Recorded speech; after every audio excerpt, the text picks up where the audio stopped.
नमस्ते दोस्तों, हम आप लोगों को खाटू श्याम जी की संपूर्ण कथा सुनाने जा रहे हैं, तो इसे ध्यानपूर्वक सुनिए।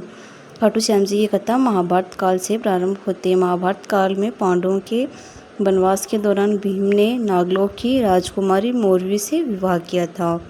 तो उनके एक बरबरीक नाम का बहुत शक्तिशाली पुत्र हुआ। बरबरीक बचपन से ही अत्यंत पराक्रमी और वीर थे।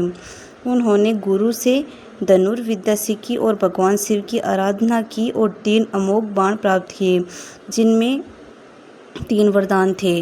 पहले बाण में एक बाण से यह लक्ष्य चिन्हित करना होता था, दूसरे बाण उन सभी लक्ष्यों को भेद करना और तीसरे बाण से सभी लक्ष्यों का विनाश करना। ये 3 बाण के कार्य थे।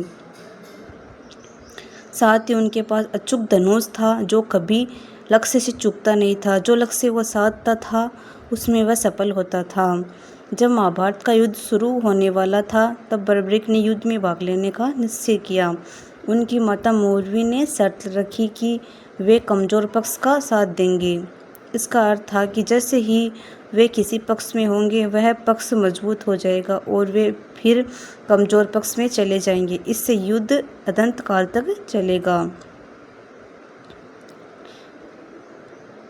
भगवान श्री कृष्ण ब्राह्मण वेश में बरबरीक से मिलने आए। उन्होंने पूछा, तुम किसका साथ दोगे? तब बरबरीक ने उत्तर दिया, कमजोर पक्ष का। कृष्ण भगवान ने सोचा उनकी शक्ति की परीक्षा लेने का। तब बरबरीक ने केवल एक बाण से पीपल के पेड़ की सभी पत्तियों में छेद कर दिया। यहाँ तक कि कृष्ण के पैर के नीचे जो पत्ती छिपी हुई थी, उसमें भी छेद हो गया। कृष्ण समझ गए कि यदि बरबरीक युद्ध में उतरे तो परिणाम असंभव हो जाएगा। कृष्ण ने उनकी परीक्षा ली। कृष्ण ने उनसे पूछा, तुम्हें युद्ध में प्रवेश करने के लिए क्या दान देना पड़े तो तुम दोगे? तब बरबरीक ने कहा, मैं अपने प्राण भी दे सकता हूँ। कृष्ण ने अपना वास्तविक रूप दिखाया और उनसे शीश का दान मांगा। बरबरीक ने तुरंत अपना सिर भगवान को समर्पित कर दिया।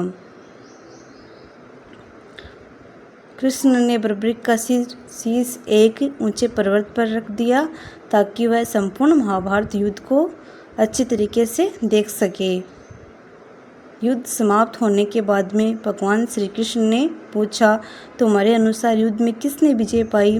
तो बरबरीक ने कहा, मैंने तो केवल सुदर्शन चक्र को ही पूरे युद्ध में कार्य करते हुए देखा था, बाकी सब तो आपके हाथ की लीला है।